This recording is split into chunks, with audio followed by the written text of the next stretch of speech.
Good morning everyone. हम लोगों ने लास्ट क्लास में लगभग क्वेश्चन नंबर 49 तक डिस्कशन कर लिया, theory of demand and elasticity of demand के क्वेश्चंस। तो कंटिन्यू करते हैं क्वेश्चन नंबर 50 से। आइए क्वेश्चन को जूम कर देता हूं।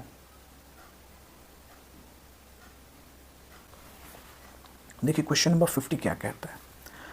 क्वेश्चन नंबर 50 में कह रहा है if a fall in price of Y result in decrease in sales of X the two goods appear to be. ये गुड्स किस तरीके के हैं?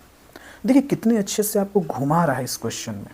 कह रहा है कि जैसे ही एक वस्तु की कीमत घट गई, दूसरे का सेल्स घट गया। अच्छा, दूसरे का सेल्स घटने का मतलब है कि दूसरे का डिमांड घट गया। अब आप कंपेयर करो, दोनों में डायरेक्ट रिलेशन है। मतलब एक की प्राइस कम हो गई, जैसे एक वस्तु की कीमत कम हो गई, दूसरे का डिमांड कम हो गया। अरे डिमांड कम हुआ तभी तो सेल्स कम हुआ। अगर ये डिमांड लिख देता तो क्वेश्चन आसान हो जाता, लेकिन इसने सेल्स लिख दिया। अब आप सोचो, सेल्स डिक्रीज हो गया मतलब डिमांड डिक्रीज हो गया। तो प्राइस के बीच और डिमांड के बीच डायरेक्ट रिलेशन मिला। तो उस अकॉर्डिंगली ये गुड्स कैसा गुड्स है भैया? तो सब्स्टिट्यूट गुड्स है। सिंपल, राइट आंसर होगा सब्स्टिट्यूट गुड्स। आ जाओ नेक्स्ट क्वेश्चन पर आते हैं। क्वेश्चन नंबर 51 कहता which of the following is not a complementary goods for a pen. देखिए कहता which of the following is not a complementary goods for a pen. Refill, अगर हम refill पे बात करें तो ये कॉम्प्लीमेंट्री गुड्स है, क्योंकि पेन और रिफिल मिलकर इस्तेमाल होते हैं।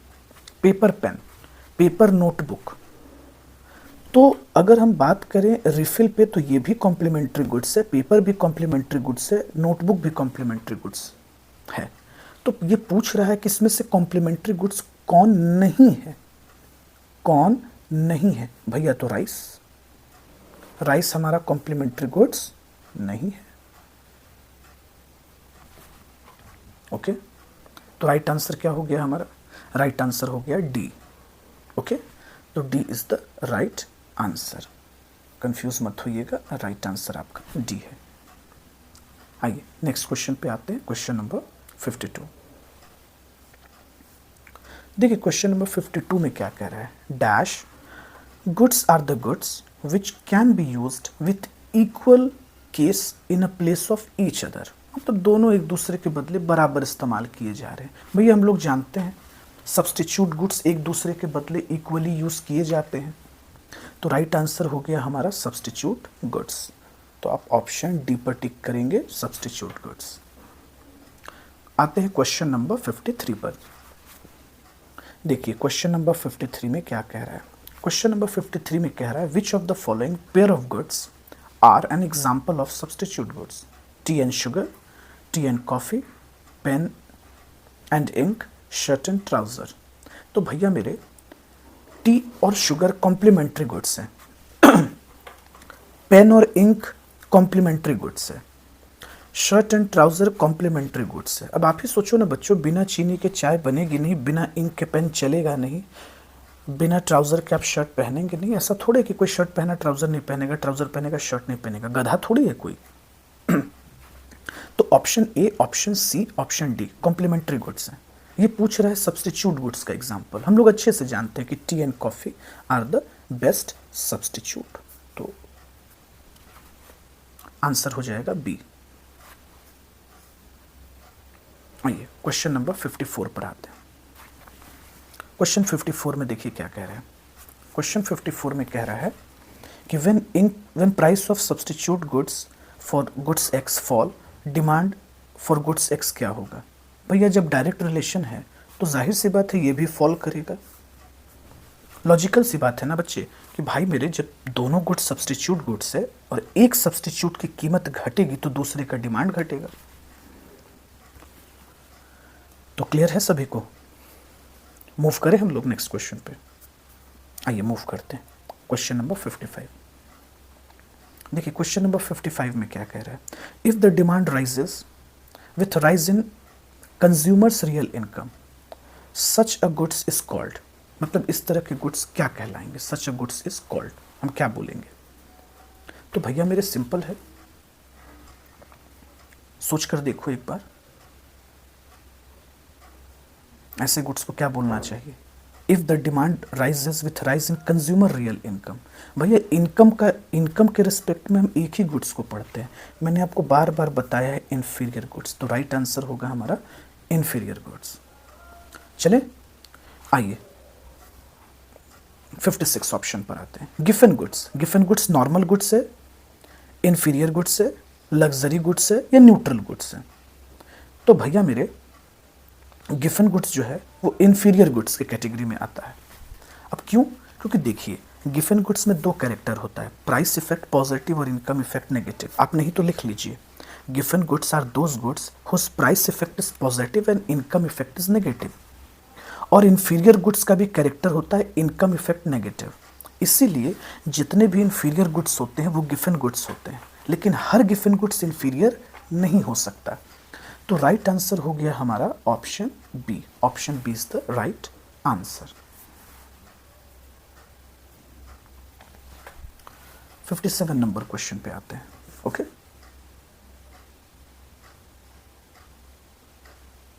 चलिए 57 में क्या कह रहे हैं? As the consumer income increases, the demand for necessaries of life will dash to dash increase in income. थोड़ा समझिएगा क्वेश्चन को। As the consumer income increases मतलब जैसे जैसे कंज्यूमर का इनकम बढ़ा, the demand for necessaries of life will increase to dash to increase in income. देखिए बात समझिए, जो नेसेसरी प्रोडक्ट होता है वो बहुत इंक्रीज नहीं करेगा। क्यों नहीं इंक्रीज करेगा? क्योंकि जितना आप पहले इस्तेमाल कर रहे थे वो तो कर ही रहे थे ना। अब मान लीजिए अगर आपके लिए मेडिसिन नेसेसरी है, अगर किसी इंसान के लिए दवाई नेसेसरी है, उसको बीपी का प्रॉब्लम है, या ऐसे ले लीजिए, मान लीजिए एक डायबिटिक पेशेंट है, तो वो दवा तो ऐसे भी खा रहा है क्योंकि दवा उसके लिए नेसेसरी है अपने डिजीज़ को कंट्रोल करने के लिए। तो नेसेसरी प्रोडक्ट के साथ ऐसा कुछ नहीं होता कि इनकम बढ़ने से वो बहुत तेज़ी से बढ़ेगा। हाँ, ये हो सकता है कि वो कुछ अच्छे क्वालिटी का मेडिसिन कंज्यूम करने लगे, ये हो सकता है। हो सकता है कि अगर डोज से थोड़ा कम खा रहा है दवाई तो वो कंज्यूम करेगा जितना उसका डोज है उस हिसाब से। तो हम ये कह सकते हैं कि इनकम बढ़ने पर नेसेसरीज गुड बढ़ेगा, लेकिन कम बढ़ेगा, उतना नहीं बढ़ेगा जितना इनकम बढ़ रहा है, क्योंकि नेसेसरी गुड्स हम पहले भी कंज्यूम करते ही हैं क्योंकि वो हमारे लिए ज़रूरी है। तो राइट आंसर जो है हमारा वो होना चाहिए लेस देन प्रोपोर्शनेट। समझे? तो इनकम बढ़ने से नेसेसरी गुड्स का डिमांड बढ़ेगा, लेकिन प्रोपोर्शनेटली इनकम के रिस्पेक्ट में कम बढ़ेगा। इस बात को ध्यान से समझिए। एक बार फिर से मैं समझा रहा हूँ, रिलैक्स होकर सुनिएगा। देखिए, जो नेसेसरी प्रोडक्ट होता है इनकम बढ़ने से वो बहुत नहीं बढ़ता। जैसे एग्जांपल लीजिए, मान लीजिए अगर किसी इंसान का इनकम कम है और जब उसका इनकम बढ़ेगा तो ऐसा नहीं है कि वो ज़्यादा रोटी खाने लगेगा, क्योंकि देखिए वो पहले भी अपने भूख को कम करने के लिए अगर वो 3 रोटी खा रहा था तो वो खाएगा ही, या वो 4 रोटी कंज्यूम करता है तो वो 4 रोटी खाएगा ही। हाँ, ये ज़रूर होगा कि इनकम बढ़ने पर थोड़ा तो बढ़ेगा, क्वालिटी ऑफ गुड्स बढ़ेगी, यानी नेसेसरी गुड डिमांड कुछ हद तक बढ़ेगा, बेहतर क्वालिटी का बढ़ेगा, लेकिन हाँ बहुत नहीं बढ़ेगा, इनकम से ज़्यादा नहीं बढ़ेगा। इसीलिए कहिएगा लेस देन प्रोपोर्शनेट। आते हैं अब नेक्स्ट क्वेश्चन पे। Question number 58। सभी लोग पहले ध्यान से 58 को पढ़िएगा।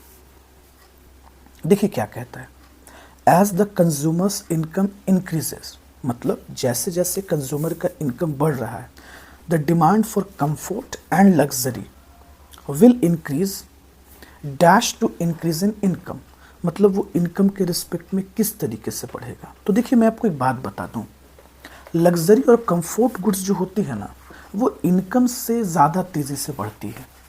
जैसे आप देखिएगा इस कुछ सालों में आप ऑब्जर्व कीजिएगा, 10-20 सालों में मोबाइल फ़ोन का प्रचलन यूज़ बहुत तेज़ी से बढ़ा है। लोग ईएमआई पर भी फ़ोन ख़रीद लेते हैं, लोग ईएमआई पर एसी लगा लेते हैं, ईएमआई पर फ्लैट ले लेते हैं। आप देखो ना, आप चले जाओ किसी शोरूम और आप देखना कि वहाँ लोग ईएमआई पे खूब प्रोडक्ट परचेज कर रहे होते हैं।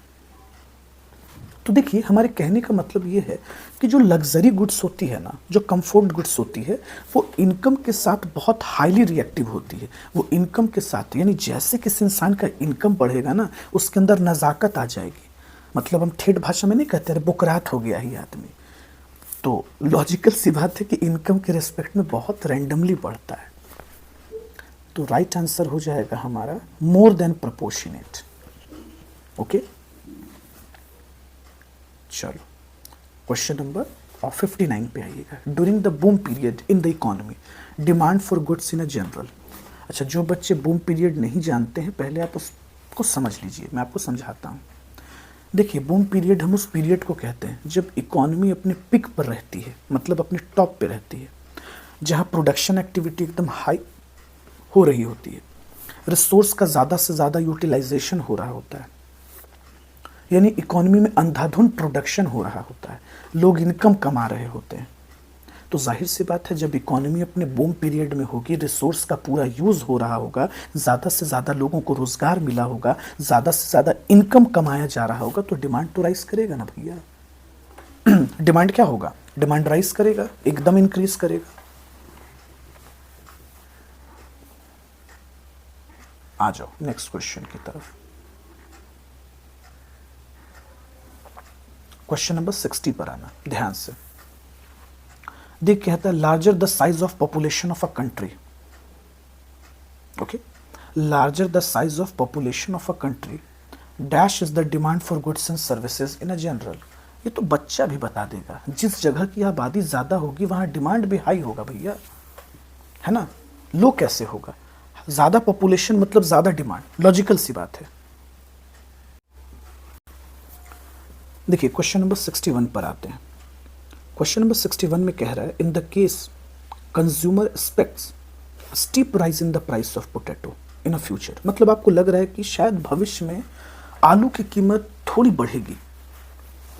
करंट डिमांड पे क्या असर पड़ेगा? मतलब प्रेजेंट में क्या असर पड़ेगा? सोच कर देखिए, प्रेजेंट में क्या असर पड़ेगा। जानते हैं प्रेजेंट में क्या असर पड़ेगा? प्रेजेंट में ये असर पड़ेगा कि डिमांड राइज कर जाएगा। देखिए, ये हर कंज्यूमर के साथ होता है। अगर आपको ये पता चल जाए ना कि किसी वस्तु की कीमत बढ़ने वाली है, चावल की कीमत हो सकता है कल को बढ़ेगी, आप अभी से ही चावल खरीद कर रख दोगे अपने घर पे। अगर मुझे पता चले कि कल पेट्रोल की कीमत बढ़ने वाली है, मैं आज टंकी फुल करवा लूंगा अपने बाइक में। क्या सर ऐसा होता है? बिल्कुल होता है। इसीलिए तो मार्केट में अफरा तफरी फैल जाती है, अगर कभी आपको ये पहले से पता चल जाए कि किसी प्रोडक्ट की कीमत बढ़ेगी। आ जाओ क्वेश्चन नंबर 62 पे आते हैं। देखो क्वेश्चन नंबर 62 क्या कह रहा है।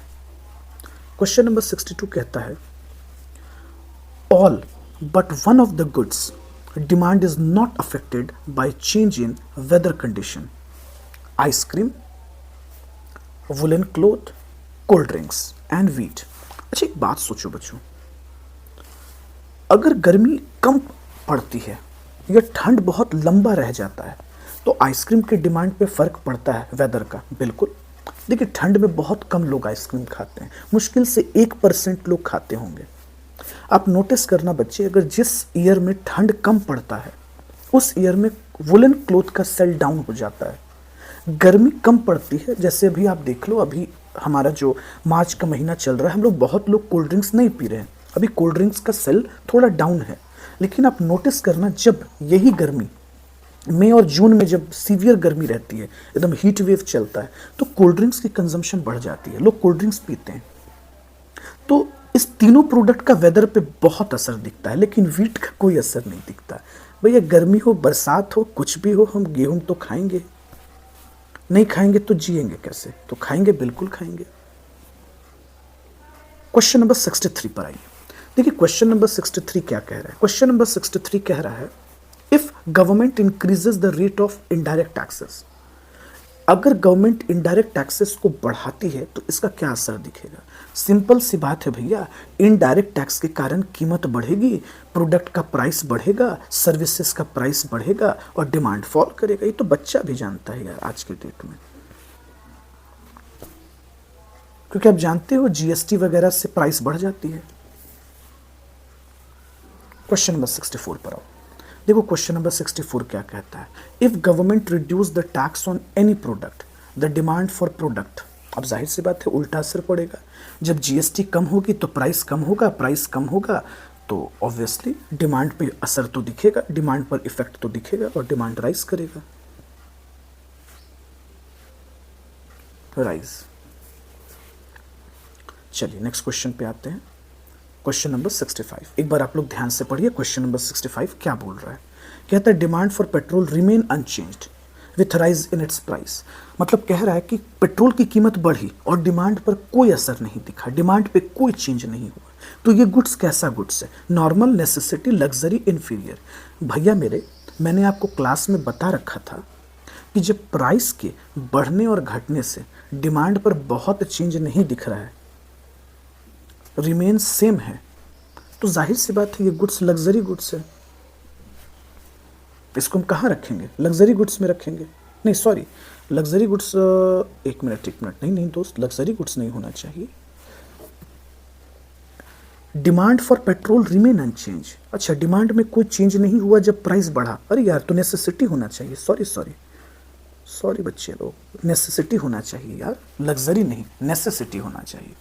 लग्जरी तो हम इनकम के रेस्पेक्ट में पढ़ते हैं ना, sorry my mistake. Luxury goods तो हम इनकम के साथ पढ़ते हैं, तो ये नेसेसिटी हो गया।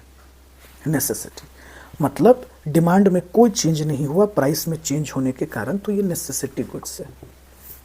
आइए नेक्स्ट क्वेश्चन पे आते हैं, 66 नंबर क्वेश्चन। एक बार आप पहले रीड कर लीजिए सभी बच्चे। If quantity demanded of goods X is plotted against price of its substitute goods Y, the demand curve will be. मतलब डिमांड कर्व कैसा होगा, रिलैक्स होकर सोचिएगा। If the quantity demanded of goods X is plotted against price of substitute goods Y, the demand curve. अरे जाहिर सी बात है positively sloped होगा यार, क्योंकि दोनों के बीच डायरेक्ट रिलेशन है ना। सब्स्टिट्यूट गुड्स में कैसा रिलेशन है, डायरेक्ट रिलेशन है। एक की कीमत बढ़ेगी तो दूसरे का डिमांड बढ़ेगा, और एक की कीमत घटेगी तो दूसरे का डिमांड घटेगा। यानी डिमांड कर्व जो है वो exception to law of demand के जैसा बनेगा, पॉजिटिव स्लोप बनेगा ना, क्योंकि दोनों में डायरेक्ट रिलेशन है,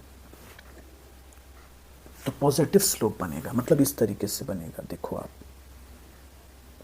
एक प्रोडक्ट का प्राइस दिखा रहे हो और एक प्रोडक्ट का आप डिमांड दिखा रहे हो, और आपको दोनों के बीच डायरेक्ट रिलेशन है, तो पॉजिटिव स्लोप बनेगा। ये आपका डिमांड कर्व ऐसा हो जाएगा। D is a demand curve. Okay,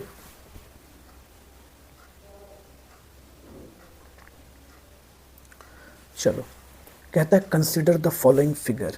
अब इसके जो क्वेश्चन है ना वो है नेक्स्ट पार्ट में, मतलब हम नेक्स्ट लेक्चर में जो क्वेश्चन कंटिन्यू करेंगे, तो क्वेश्चन नंबर 78 से आपको आंसर देना होगा। तो 78 क्वेश्चंस जो है हम नेक्स्ट लेक्चर में कंटिन्यू करेंगे, तो वहाँ से आप आंसर दे दीजिएगा। इसे मैं कंटिन्यू कर लूँगा, ये क्वेश्चन आपके सामने स्क्रीन पर ला दूँगा। ये गुड्स कौन सा गुड्स है, ओके। एक्चुअली ये क्वेश्चन जो है ना, इसमें पूछा गया था कि ये जो RS है ये पार्ट ऑफ डिमांड कर्व, मतलब ये किस तरह के प्रोडक्ट की डिमांड कर्व को डिनोट करता है। ओके, तो यही क्वेश्चन इसमें था। तो ज़्यादातर ये नॉर्मल गुड्स की डिमांड को डिनोट कर रहा है, ऐसे मैं आपको बता दूंगा, बट ये नॉर्मल गुड्स है भाई। नॉर्मल गुड्स का ये जो RS है ना, क्योंकि ये नेगेटिव स्लोप बता रहा है ना, नेगेटिव, इसलिए नॉर्मल गुड्स के लिए इनकम और क्वांटिटी के बीच रिलेशन को रिप्रेजेंट कर रहा है। खैर मैं क्वेश्चन पूरा ला दूंगा तो डिस्कशन करेंगे हम लोग। चलो आज के लिए इतना ही रखते हैं। Thank you everyone.